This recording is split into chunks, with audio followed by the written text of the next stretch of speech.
حضرت یوسف علیہ السلام بولے کہ اے رب، مجھ کو قید پسند ہے اس بات سے جس طرف یہ مجھ کو بلاتی ہے، اور اگر تو نہ دفع کرے گا مجھ سے ان کا فریب تو شاید میں کبھی مائل نہ ہو جاؤں ان کی طرف اور میں ہو جاؤں بے عقل۔ یہاں پر ایک اعتراض ہے کہ مصر کی عورتوں نے جمال یوسف علیہ السلام کا دیکھ کر بے ہوش ہو کر لیمو تراشنے کے عوض انہوں نے اپنے ہاتھ کاٹ ڈالے، لیکن زلیخا باوجود عاشق ہونے کے اس کا کوئی ہاتھ نہ کٹا۔ یہ کیا ماجرا ہے؟ جواب اس کا یہ ہے کہ جس شخص کا کسی چیز میں دل لگا ہوا اور ہمیشہ اسے دیکھتا ہو تو اسے کچھ خوف و خطر نہیں رہتا،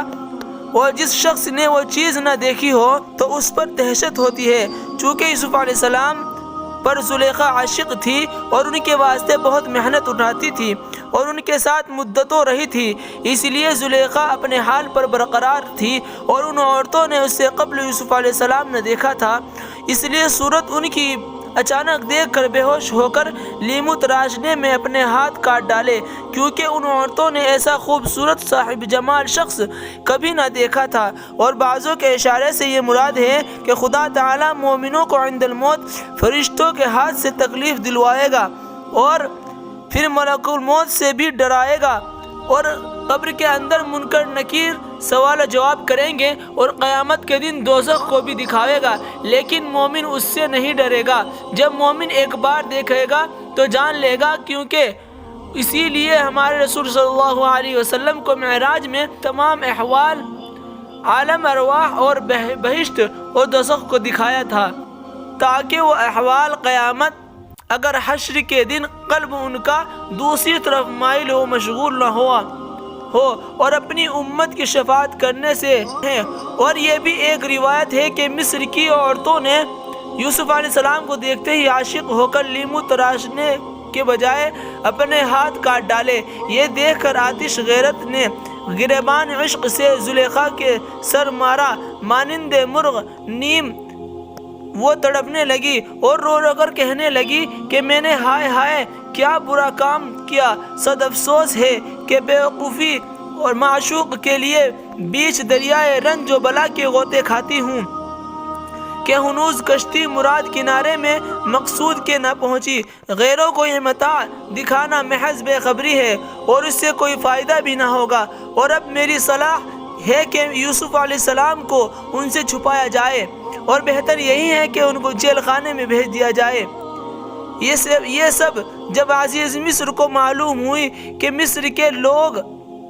اس وقوع ماجے سے آگاہ ہوئے، تب نادم ہو کر سامنے زلیخا کے حضرت یوسف علیہ السلام کو قید خانے میں پہنچایا۔ چنانچہ اللہ تعالیٰ نے ارشاد فرمایا، ترجمہ: پھر یہ سوچا لوگوں کو ان نشانیوں کے دیکھنے پر قید رکھے،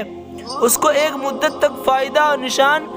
سب دیکھ چکے کہ گناہ سب عورت کا ہے، تو بھی ان کو ہی قید کیا تاکہ خلق میں بدنامی عورت کی نہ ہو اور یوسف بھی زلیخا کی نظر سے دور رہے۔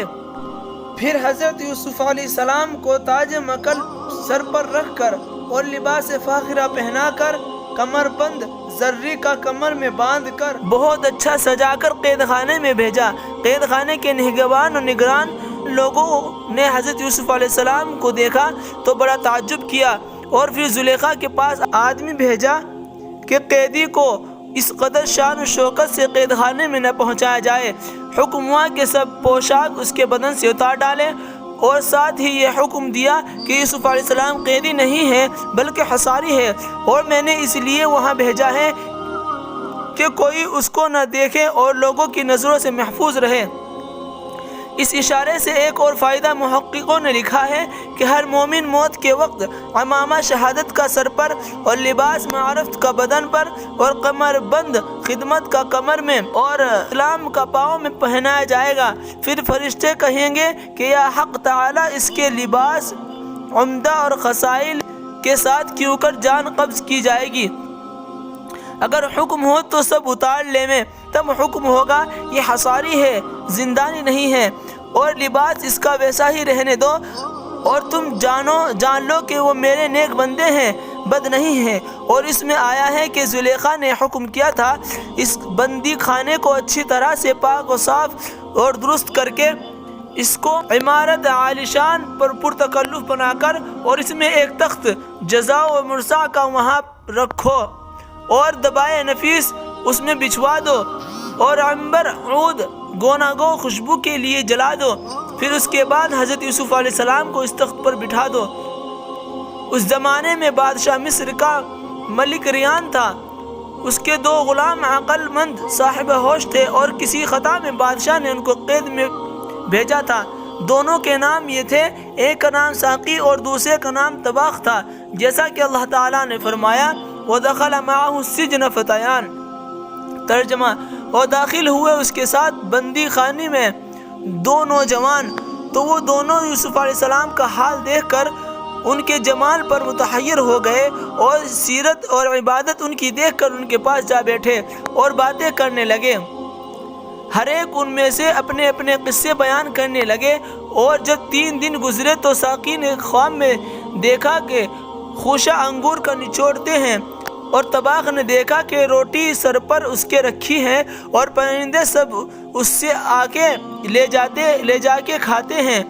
اور دوسرے دن اس خواب میں آپس میں قیل و وقال کرنے لگے۔ تعبیر اس کی حضرت یوسف علیہ السلام سے پوچھنا چاہیے، دیکھیں وہ اس خواب کی کیا تعبیر بتاتے ہیں۔ یہ خواب کر کے وہ دونوں حضرت یوسف علیہ السلام کے پاس گئے اور حضرت یوسف علیہ السلام سے کہنے لگے کہ ہم لوگوں نے رات کو خواب دیکھا ہے اور ہم لوگ اس وجہ سے آپ کے پاس آئے ہیں کہ آپ ہم کو اس خواب کی تعبیر بتائیں کہ کیا ہے۔ حضرت یوسف علیہ السلام نے ان کے خواب سنے اور سننے کے بعد ان سے فرمایا کہ تم دونوں صاحب ذرا ٹھہرو، تب میں اس کی تعبیر بتاؤں گا، جیسا کہ اللہ تعالیٰ نے ارشاد فرمایا۔ ترجمہ، کہنے لگا کہ ان میں ایک کہ میں دیکھتا ہوں کہ میں نچوڑتا ہوں شراب، اور دوسرے نے کہا کہ میں دیکھتا ہوں کہ اٹھا رہا ہوں اور اپنے سر پر روٹی کے جانور کھاتے ہیں اس میں سے، لہٰذا آپ ہم دونوں کے خوابوں کی تعبیر بتائیں کیونکہ ہم آپ کو نیکی والا دیکھتے ہیں۔ حضرت یوسف علیہ السلام نے کہا کہ نہ آنے پاوے گا تم کو کھانا جو ہر روز تم کو ملتا ہے، مگر میں بتا چکوں گا تم کو تعبیر اس کے آنے سے پہلے۔ یہ علم ہے کہ سکھایا مجھ کو میرے رب نے، اور میں نے چھوڑا دین اس قوم کا کہ یقین نہیں رکھتے اللہ تعالیٰ پر اور آخرت سے بھی منکر ہے۔ یعنی جس نے شراب دیکھی تھی وہ بادشاہ کا شراب ساز تھا اور دوسرا نان پز تھا، لیکن خلاف خواب دیکھا کہ سر پر سے جانور نوچتے ہیں۔ زہر کی تہمت میں دونوں قیدی تھے، آخر نان پز پر ثابت ہوا۔ فائدہ، دوسری قید میں حق تعالیٰ نے یہ حکمت رکھی تھی کہ ان کا دل کافروں کی محبت سے ٹوٹا پر اللہ کا علم روشن ہوا، اور چاہا کہ اول ان کو دین کی بات سنا دوں، اس کے بعد خواب کی تعبیر بتاؤں۔ دراصل قصت یہ ہے کہ حضرت یوسف علیہ السلام نے جب ان دونوں جوانوں کو دیکھا کہ بہت دانا اور عقل مند ہے، انہوں نے یہ چاہا کہ اول ان کو اسلام کی دعوت دوں، اور اسی لیے ان کے خواب کی تعبیر میں تأمل کیا۔ پھر ان سے آپ نے فرمایا کہ دیکھو یہ چیز جو تم مجھ سے پوچھ رہے ہو وہ خدا ہی نے مجھے سکھائی ہے۔ اس بات پر وہ دونوں بولے کہ مجھے بتاؤ کہ تمہارا خدا کون ہے؟ حضرت یوسف علیہ السلام بولے کہ میرا خدا وہی ہے جو سارے جہان کا پیدا کرنے والا ہے، وہی ہر شخص کو روزی دیتا ہے، وہی مارتا اور جلاتا ہے۔ پھر وہ دونوں بولے کہ آپ ہم کو بتائیں کہ آپ کا کون سا دین ہے جو تم ہمارے بتوں سے بیزار ہو۔ حضرت یوسف علیہ السلام نے فرمایا کہ میں موافق ہوں اپنے باپ دادا کی راہ کے۔ پھر وہ بولے تمہارے باپ دادا کون ہیں؟ تو حضرت یوسف علیہ السلام نے فرمایا کہ میرا باپ حضرت یعقوب علیہ السلام بن اسحاق علیہ السلام بن ابراہیم خلیل اللہ ہے۔